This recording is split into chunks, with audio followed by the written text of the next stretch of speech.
Oke, sekarang kita mau belajar tentang teks eksposisi. Mau jelasin teks eksposisi itu apa? Manda, Belum tahu, Pak. Belum tahu? Ya. Ya? Pak. Belum tahu. Nasra, silakan kalau mau menjelaskan sedikit apa yang kamu tahu. Oke, kalau nggak tahu kita apa berarti punya ini nih, punya apa namanya? Punya soal dulu buat kalian.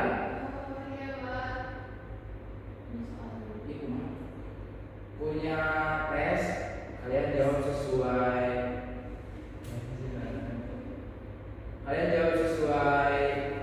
pemahaman kalian aja ya.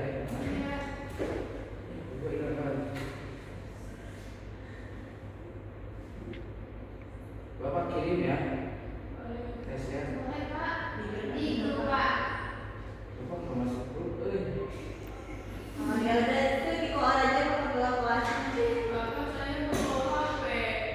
Bapak ada di grup, ada siapa ini yang masuk ini?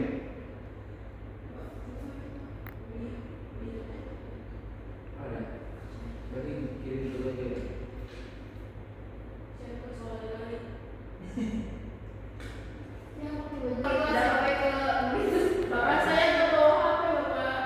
Oh, siapa ya? Ada lagi yang mau bawa HP? Masuk ya. Oke, mana nih kerjain tesnya aja. Ya, dan buka Google Foto ya. Bahaya. Silakan kerjakan. Biasa bapak Minas. Silakan kerjakan.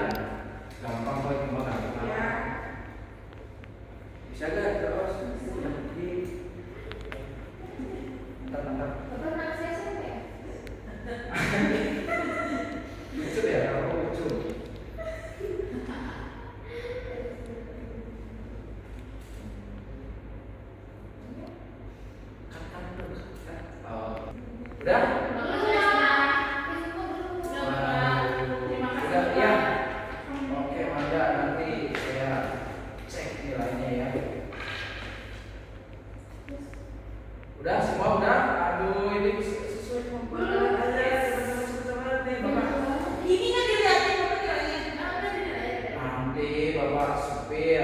Siapa nih yang rajin pasti, yang rajin baca pasti ketahuan nanti sama bapak. Dapat nilai C.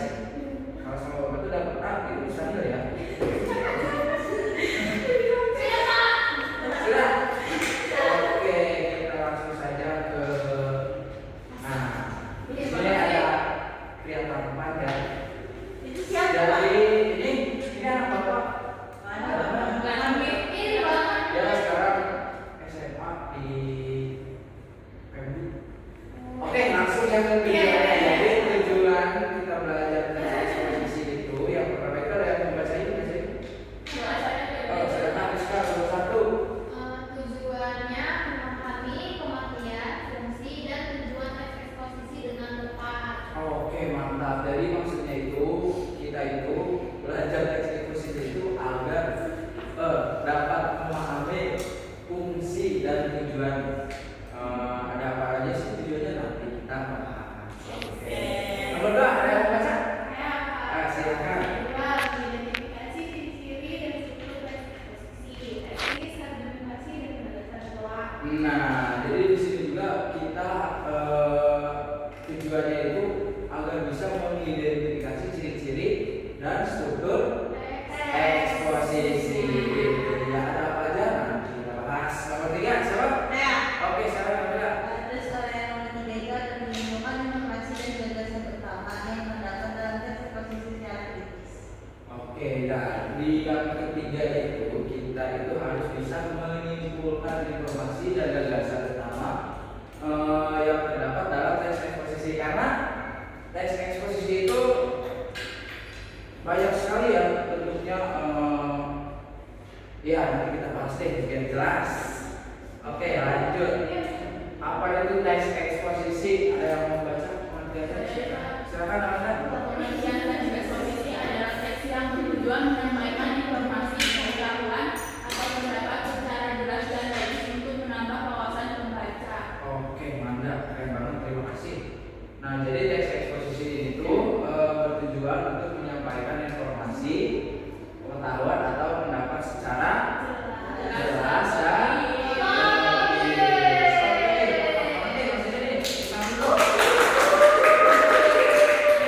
selanjutnya ada kegunaan teks eksposisi. Yang pertama itu memberikan informasi. Jadi teks eksposisi itu tujuannya untuk memberikan informasi nih, apa yang si penulis itu mau nulis apa sih, sehingga dia itu memberikan informasi yang logis gitu dan jelas. Selanjutnya itu yang kedua menjelaskan suatu topik. Ya, apa? Ada yang bisa? Boleh jelasin Nasra? Ya, jadi itu misalnya ada suatu topik misalnya tentang pendidikan. Jadi di dalam teks eksposisi itu dijelaskan secara rinci tentang pendidikan. Oke, mantap. Nasra nih rajin baca nih kayaknya nih. Oke, mantap. Terima kasih Nasra. Selanjutnya itu menyampaikan pendapat serta edit serta edit. Ya, jadi teks eksposisi itu nggak boleh asal teman-teman. Jadi buat teman-teman ya, kita panggilnya teman-teman aja ya, dan lebih detail. Nah, menyampaikan harus apa? Disertai fakta. Jadi ya, betul. Jadi nggak boleh asal, harus sesuai dengan fakta dan data. Itu dia. Selanjutnya itu yang terakhir. Anda bisa jelasin? Membuat pembaca memahami suatu masalah. Jadi kalau si pembacanya itu paham. Ayo gimana sih? Masalah yang disampaikan oleh penulis. Nah, selanjutnya itu ada ciri-ciri teks eksposisi. Yang pertama itu bersifat kayak udah dijelasin tadi ya. Jadi teks eksposisi itu bersifat informatif, itu memberikan informasi. Selanjutnya itu menggunakan bahasa yang baku. Itu dia. Kenapa harus menggunakan bahasa baku, Mas Ilham? Karena kan ini sifat itu berdasarkan fakta juga, terus nggak boleh sembarangan. Iya. Terus kan ini nanti disebarin di platform sosial media atau apa gitu, jadi harus teksnya harus Ya harus baku karena untuk mempermudah si pembaca juga juga. agar dapat memahami informasi yang agak salah. Ini gitu, bacanya judulnya apa, yang di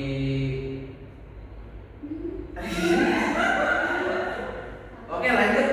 Berdasar yang ketiga itu harus berdasarkan fakta dan ya jadi kayak tadi kita bahas itu teks eksposisi itu harus berdasarkan fakta dan data, jadi gak boleh asal ya. Kalau kalian mau menulis teks eksposisi itu gak boleh asal, kalian harus riset dulu faktanya dari para ahli dan datanya segala macam. Iya, agar kita tahu fakta dan datanya itu tuliskan. Oke, saat ini itu bersifat objektif. Nah, jadi bersifat objektif ini tuh saya lupa. Ada yang bisa jelasin? Silakan. Bersifat objektif itu kebalikannya dari subjektif. Jadi si penulis itu tidak memihak salah satu, tapi itu dia harus bersifat sesuai dengan kenyataan. Iya, sesuai dengan kenyataan, bersifat objektif. Iya, oke, terima kasih. Netral juga tidak memaksakan tentang Iya, iya. Berarti balik lagi ke ini hampir sama ya, jadi menggunakan fakta gitu ya, nggak boleh semena-mena. Nah, selanjutnya itu tidak memaksa membaca. Jadi kalau sebenarnya semua hal yang kita baca itu tidak memaksa ya. Kalau kita dipaksa, kita nyaman nggak sih? Enggak kan? Jadi berarti itu teks eksposisi itu tidak boleh memaksa pembaca. Oke, selanjutnya ada struktur teks eksposisi. Lalu semangat mantap. Yang pertama tesis atau pendapat awal si penulis. Nah, tesis itu jadi pendapat awal penulis nih, pendapat awal itu tentang apa, ininya apa segala macam. Nah, selanjutnya itu argumentasi. Argumentasi adalah alasan dan dari sini itu kita harus cari dulu nih nulis itu alasannya apa kita nulis ini, terus fakta-faktanya juga kita harus cari dulu nih. Itu selanjutnya itu ada penegasan ulang atau kesimpulan atau penegasan pendapat. Oke, lanjut. Nah, ini contoh singkatnya nih, tesis. Olahraga penting bagi kesehatan. Kan ini di sini apa? Pendapat awal. Jadi si penulis itu membahas tentang olahraga. Nah, di sini ada juga argumentasinya, olahraga dapat meningkatkan daya tahan tubuh dan menjaga kebugaran. Nah, di sini apa? Alasan dan fakta. Ini fakta bukan? Ini termasuk fakta bukan? Fakta Iya, dong. iya. Fakta dong. Oke, jadi itu paham ya? Oke, selanjutnya itu yang ketiga itu penegasan ulang. Contohnya itu seperti di sini nih, oleh karena itu. Nah, di sini apa? Kesimpulan atau nah, jadi ditegasin lagi nih, jadi bahwa olahraga itu perlu dilakukan secara rutin. Kayak bapak nih, habis lari 10 kilo. Keren banget kan? Ya, pernah juga soalnya. Oke, selesai sudah materi kali ini. Jadi sebelum kesimpulan, bapak mau bagi dulu kelompok ya. Ada LKPD ya namanya. Ya. Bapak mau bagi kelompok, coba bagi kelompoknya begitu aja ya. Kalau enggak ini berdua deh, berdua. Nah, ini kelompok 1. Ya. Ini kelompok 2 ya. Silakan nanti kalau ada yang mau ditanyain, bapak aja langsung ya. Iya, Pak. Nah, semangat ya.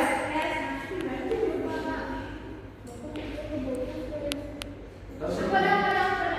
Udah. Nanti kalau udah paham, tanya bapak ya. Oke, Bapak. Ini paham kan semua? Bapak ini sama kami. Ini ada beberapa yang sudah boleh. Bapak, Ya. saya boleh rekaman? Iya boleh, silakan bisa. Hati-hati ya. Iya, Pak.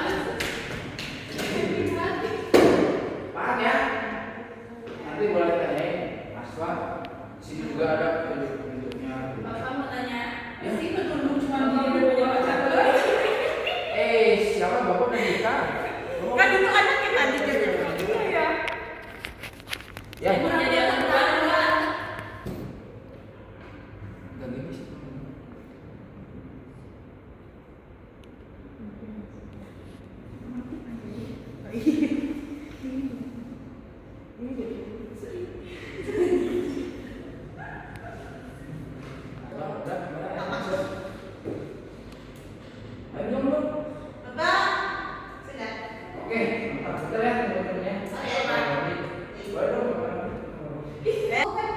Oke, sudah semua? Sudah. Aku lama ya kamu. Sudah. Ayo, silakan. Bawa sini. Bawa sini, bawa ketua kelompoknya aja ya. Yang masih banyak. Dulu Bapak belum ditamain. Aduh, gimana? Ntar tunggu dulu situ. Dia. Di sini. Oh, Bapak. Iya, sini. Tunggu dulu sini. Ayo. Oke.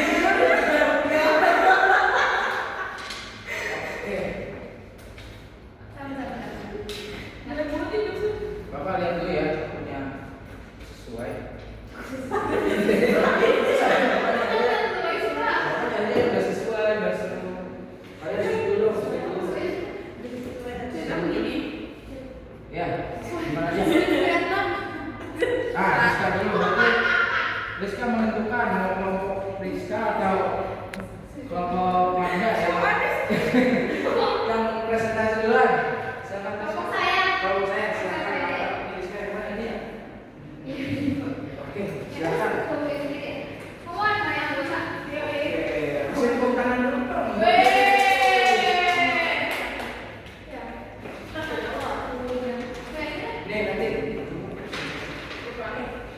Assalamualaikum warahmatullahi Itu wabarakatuh. dua presentasi. Kami dari kelompok Seju. Nah, kebetulan saya Naswa. Dari Saya Risa. Ya ada. Ada. Oke, lanjut. Oke, yang nomor 1 jelaskan pengertian dasar posisi. Dasar posisi adalah tes yang bertujuan untuk menyampaikan informasi kepada pembaca. Yang kedua, mengapa dasar posisi harus bersifat objektif dan berdasarkan fakta. Karena dasar posisi isinya menyampaikan pendapat. Jadi, tentu harus valid dan sesuai dengan kenyataan yang ada. Terus yang ketiga, sebutkan tiga ciri utama dasar posisi dan jelaskan secara singkat. Yang pertama bersifat informatif, yaitu memberikan informasi. Yang kedua bersifat objektif, yaitu sesuai dengan kenyataan. Dan yang ketiga yaitu berdasarkan fakta dan data. Oke. Lalu yang di kegiatan kedua, di sini ada teks eksposisi, terus kita menentukan strukturnya. Yang pertama, tentukan bagian spesies dalam teks tersebut. Bagian tesis ini penggunaan gawai di kalangan remaja meningkat. Lalu ada di bagian tentukan bagian argumentasi dalam teks tersebut. Bagian argumentasi dalam teks tersebut itu ada pada kalimat gawai memudahkan remaja mengurus informasi dan berkomunikasi. Namun penggunaan gawai yang berlebihan dapat menyebabkan kecanduan dan menurunkan konsentrasi belajar. Lalu yang ketiga, tentukan bagian penegasan ulang dalam teks tersebut. Nah, bagian penegasan ulang dalam teks tersebut ada pada kalimat. Oleh karena itu, penggunaan gawai perlu dibatasi dan diawasi. Lalu yang terakhir, menurut kelompokmu apakah teks tersebut sudah objektif? Jelaskan alasannya. Ya, karena teks eksposisi tidak boleh bersifat tentang pembaca. Sudah objektif menurut kami dan memang dalam kenyataannya gawai itu sudah meningkat di kalangan remaja dan mempersebarkan informasi komunikasi. Namun membuat remaja itu kecanduan dan bisa menurunkan konsentrasi belajar jika gawai sesuai pada kenyataan dan bersifat fakta jelas gitu. Ya, terima kasih. Oke, silakan. Boleh dikumpulin. Ini ada yang mau menanggapi nggak dari kelompok lain? Sama Bapak. Sama. Oke. Ya udah kalau gitu udah paham semua berarti ya kita silakan itu. Ya, sekian penjelasan dari kami. Di sini. Assalamualaikum warahmatullahi wabarakatuh. Oke, terima kasih ya. Terima kasih. Oke, kelompok ini presentasi yang bagian ini aja ya. Yang pertama, yang Yang kedua. bagian apa ini apa? Biar latihannya. Iya. Oke, lanjut. Boleh silakan. Lintas saja, Bapak. Iya, Bapak silakan sesuai. Tepuk tangan dulu dong buat Assalamualaikum warahmatullahi wabarakatuh. Waalaikumsalam warahmatullahi wabarakatuh. Kami dari kelompok 2, kenalkan saya Kamila Madania. Saya Siti Amanda. Kami dari kelompok Asal. Sorry, boy. Iya, Pada teks eksposisi itu soalnya tentukan bagian tesis dalam teks tersebut.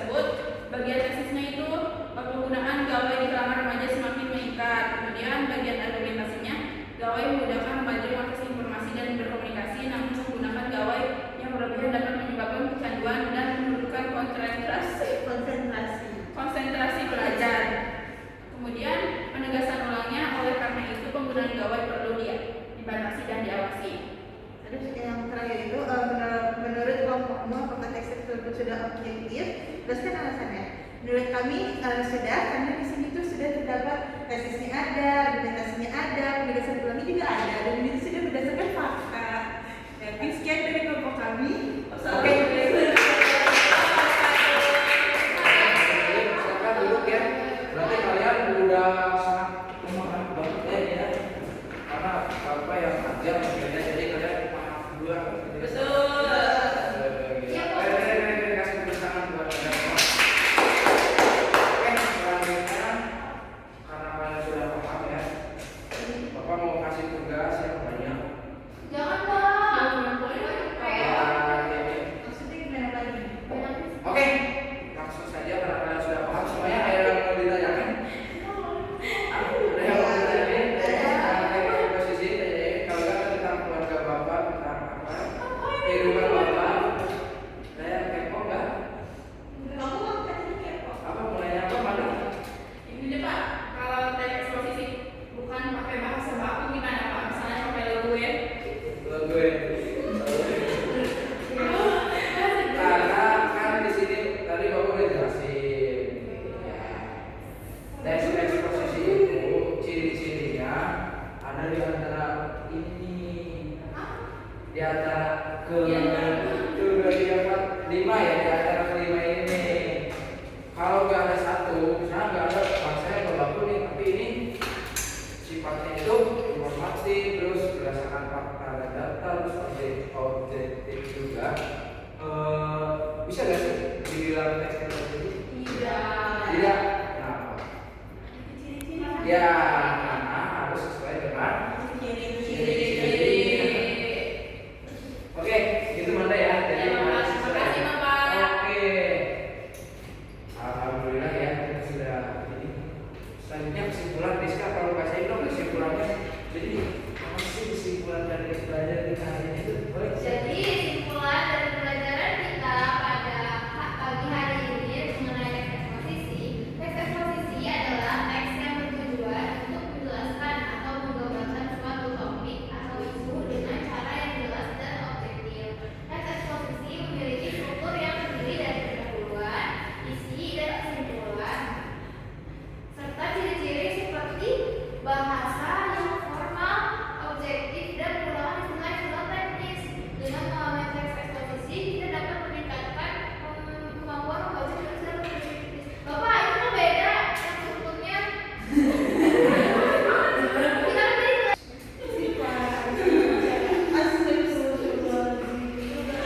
Oke, semuanya selesai sudah pembahasan kita tentang teks eksposisi ini ya. Semoga sedikit ilmu yang Bapak sampaikan dapat bermanfaat untuk kita semua. Semoga selalu disehatkan. Amin. Semoga rezekinya semakin lancar terus ya. Amin. Semoga kalian selalu sehat sih yang paling penting, karena sehat itu mahal ya. Iya, betul. Kemarin aja kami sakit gimana rasanya, gak enak banget kan. Makanya kalian harus bisa jaga kesehatan. Iya, Bapak juga ada kesehatan. Iya, Bapak kan selalu olahraga. selalu lari 10 kilometer.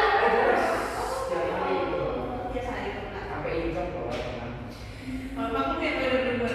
Iya. Motivasinya apa Pak? Apa? Motivasinya apa Pak 10 kilo? Motivasinya karena galau. Oke, terima kasih ya semuanya yang sudah hadir. Semoga jangan lupa dijaga ya ininya makannya, kalau makannya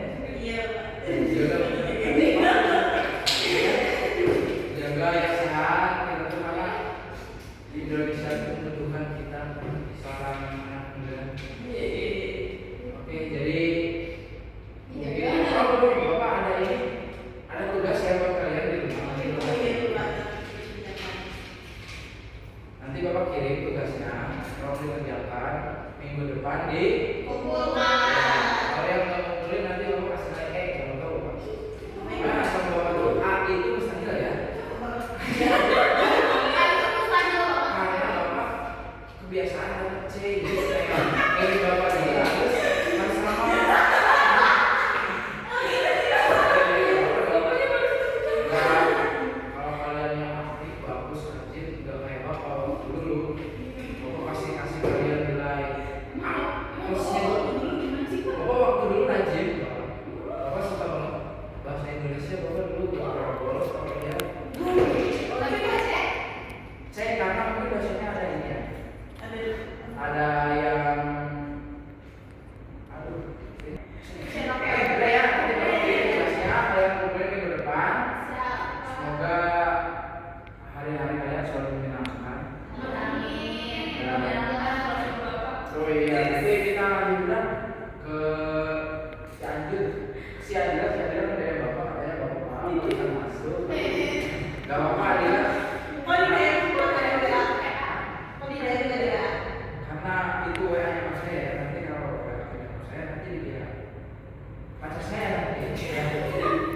Iya nanti